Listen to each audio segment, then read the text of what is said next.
Ini kayak ujian disertasi gitu. Terbuka promosi itu. Matur nuwun. Nanti gini, jadi barangkali saya jawab yang jauh-jauh dulu ya, secara cakupan. Tadi Pak Firman berbicara tentang, sudah ya Pak Firman ya, Pak Firman terkait dengan pendidikan. Iya, keseriusan kita itu bukan hanya di alokasinya. Tapi alokasi itu baik, tapi juga dialokasikan untuk apa? Dan kalau kita bicara tentang kualitas pendidikan, dari pengalaman semuanya, nomor satu adalah kualitas pendidiknya. Ini harus betul-betul serius. Jadi training untuk siapa? Training untuk kepala sekolah, training untuk guru, itu luar biasa. Bapak Ibu sekalian, menjadi menyukai sebuah mata pelajaran itu karena bukunya atau karena gurunya? Gurunya. Selalu kita itu seringkali fokus pada, karena secara proyek menarik Pak itu, nyetak buku, ganti kurikulum itu kan.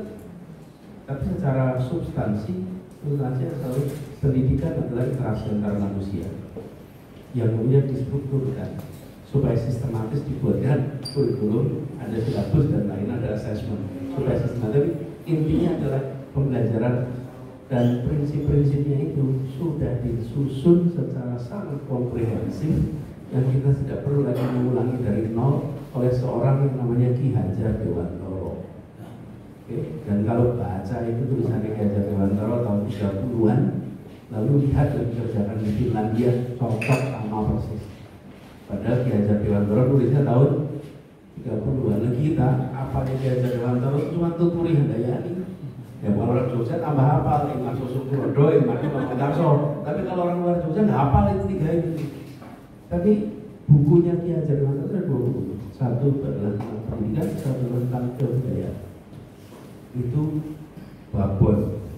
Nah, saya melihat penting bagi kita untuk merujuk kembali kepada PKB. Tidak usah gonta-ganti dalam artian begini. Tidak mungkin juga tidak ada change. Nah, mungkin kita juga nggak usah takut dengan change. Tetapi kalau melakukan pergantian, itu pergantian sesuai dengan normalnya sebuah pergantian. Seperti contoh, kalau sebuah negara mengubah kurikulum, itu persiapannya bisa 4 tahun, lalu pelaksanaannya itu bisa 6 tahun. Kenapa? Dimulai di kelas 1. Jadi kelas 2, 3, 4 ya nggak bisa dirate, tetap kayak kurikulum ya. Nah kalau kita itu tengah-tengah sekolah, tahu ganti ya anaknya pusing. Kelas 1 sampai kelas 3 ikut kurikulum A, kelas 4 ikut kurikulum B. Kenapa? Karena kita nggak sabar dengan namanya perubahan. Sebagai ilustrasi Pak, ini ya, World Economic Forum, Pak, itu ketemunya setahun sekali. World Economic Forum. Kalau World Education Forum berapa tahun sekali? 15 tahun sekali. Saya mau menceritakan, saya jangan pernah membayangkan kalau pendidikan itu efeknya setahun, 2 tahun. Nah kita ini kepengen dididik sekarang kalau bisa sehingga kemarin. Nggak bisa. Investasi pendidikan itu World Education Forum Pak, itu 15 tahun sekali. Kalau World Economic Forum tahun sekali. Ini mau menggambarkan bahwa kalau sebuah pendidikan itu harus jangka panjang. Saya ketemu sama Pak Daud Yusuf, Pak Menteri Budi dulu. Dia itu bilang, ini kalau kita bilang, ini pengalaman saya ya, Bung. Kalau mau beresin itu dipegang orang yang sama 10 tahun jangan digonta-ganti, itu kata Pak Daud Yusuf. Ditongkrongin sampai selesai. Karena pada dalam pendidikan Pak, setiap kita punya usulan. Setiap orang tua juga punya usulan. Semuanya merasa bisa terlibat. Tapi kalau bicara tentang strategi industri dan lain-lain nggak banyak ikut ngomong Pak. Tapi kalau pendidikan semua merasa punya. Nah, kami melihat bukan hanya alokasi tentu penting, tapi juga sinkronisasi pada bicara dan fokusnya lebih banyak pada pendidik. Karena disitulah sesungguhnya kuncinya. Nah kita kalau kita lihat PR kita di pendidik itu luar biasa. Dari mulai soal administrasi kepegawaiannya sampai urusan pemahaman atas materi ajarnya. Wah itu juga problem. Jadi itu ya kira-kira. Tapi itu harus serius. Kemudian Pak Imam tadi ngomong soal apa strategi kebijakan.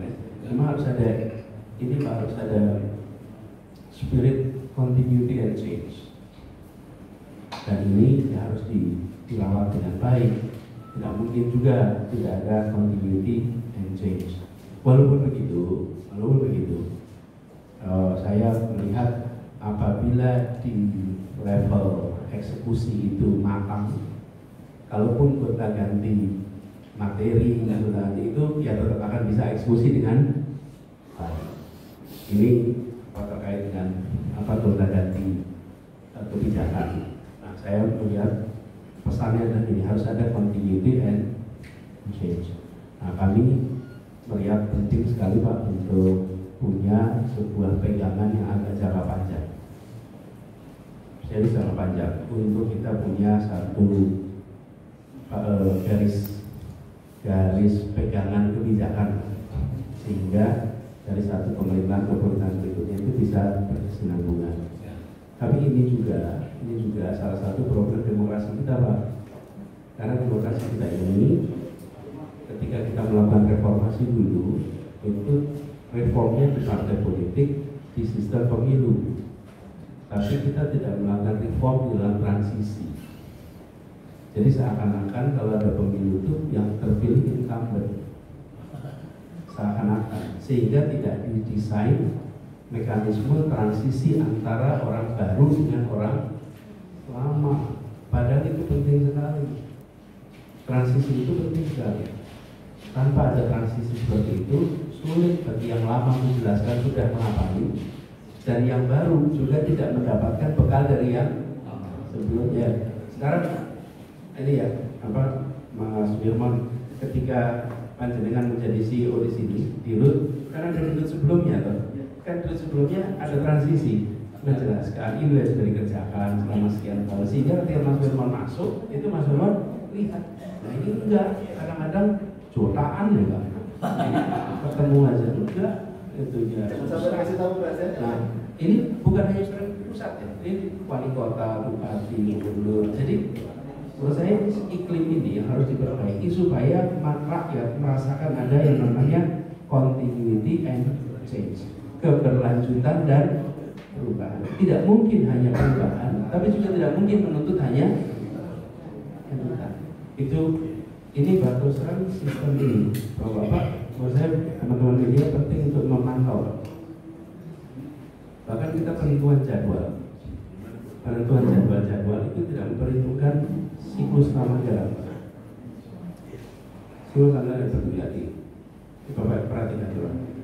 Ketika Pak Jokowi terpilih dulu, itu dilantiknya bulan Oktober Pak 2014, betul ya?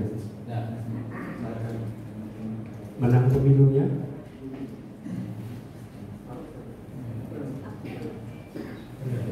enggak, betul kan pemilu. Terus pilpresnya Juli waktu itu. Oke. Terus kemudian yang mengajukan anggaran untuk tahun 2015 ya Pak. Terus Pak Jokowi dilantiknya bulan Oktober. Jadi beliau harus menjalankan anggaran yang disusun oleh itu yang saya maksud. Bagi kita itu tidak memasukkan ke dalam perencanaan kita. Nah sudah terpilih bulan Juli, tapi bulan Agustus yang merepresentasikan rencana tahun depan masih presiden yang sebelumnya. Dan seperti Mas Firman terpilih CEO, oke. Tapi untuk anggaran tahun depan, masih yang mau keluar itu masih. Terus rumusnya mengetok-ketok, oke. Terus Mas Firman bertugas melaksanakan rencana oleh CEO ya.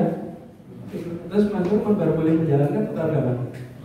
Itu dia yang saya maksud, bahwa transisi itu tidak menjadi bagian dari reform kita selama ini. Seakan-akan yang terpilih incumbent terus. Ya kalau yang terpilih incumbent ya nggak apa-apa, incumbent ngomong bulan Agustus, habis itu dia melaksanakan, betul kan? Ini sebabnya yang Pak Imam tadi perhatikan itu adalah gejalanya Pak Imam.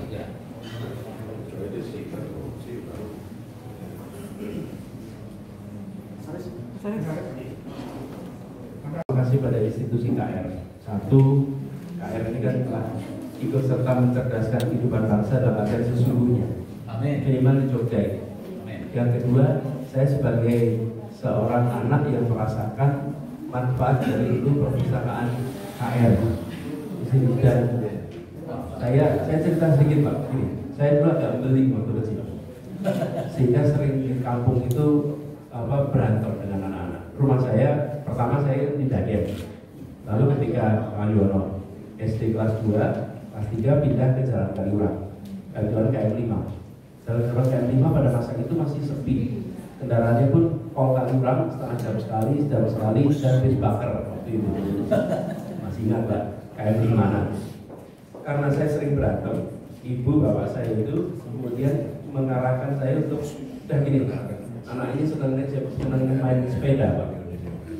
Jadi saya ini nggak boleh naik sepeda keluar jalan aspal. Bolehnya naik sepeda kalau di jalan tanah. Waktu itu jalan itu kalau di kanan kirinya masih tanah semua Pak, Karangmuni, Pogong itu tanah semua. Tapi saya dibolehkan naik sepeda jalan raya kalau ke satu tempat, perpustakaan saya. Oh, hanya perpustakaan.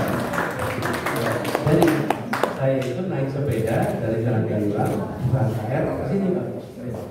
Seminggu bisa 2 kali, 3 kali, dan sebenarnya ke sini bukan karena senang buku, karena senang naik sepeda. Bukan, buku itu sampingan. Cuman karena saya kesini jadi pinjam buku, jadi saya baca buku itu. Bolak-balik akhirnya saya jadi suka baca, dan bacaan buku ceritanya terutama biografi yang saya pinjam di KR itu. Biografi semua Pak Agus Salim, Mozart, Thomas Alva Edison, itu semua buku-buku biografi itu saya bacanya semua dari perpustakaan KR. Dan selalu kalau pulang saya nyari jalan yang beda-beda Pak. Kadang-kadang lewat Gowongan, nanti kadang-kadang pulangnya lewat Kota Baru. Pokoknya jalan ke KR itu adalah jalanan untuk jalan-jalan. Bonusnya adalah dapat buku. Nah, kemudian hari saya baru menyadari itulah strategi orang tua untuk mengarahkan anak tanpa si anak merasa diarahkan. Karena bapak ibu saya nggak pernah bilang baca itu penting, baca itu bermanfaat, tidak. Kalau mau naik sepeda keluar boleh asal ke perpustakaan KR. Dan saya daftar pertama kalinya diantar bapak ibu Pak. Ini ada kartunya, saya lagi cari kartu nggak pernah ketemu lagi Pak. Kartu anggota perpustakaan.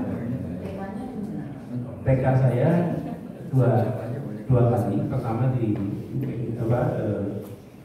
Dagen, terus kemudian saya mau 3 tahun masuk TK soal itu, kemudian di Masjid Suhada. Jadi TK saya di Masjid Suhada oleh Bu Kok.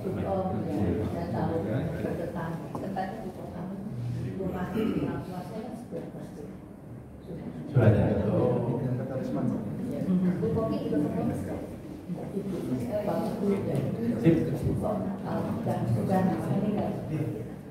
Ini salam ya buat semuanya.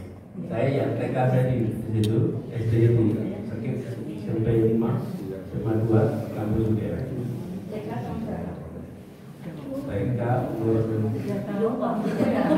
dan saya TK 3 tahun itu baru baca tulis umur 7 tahun.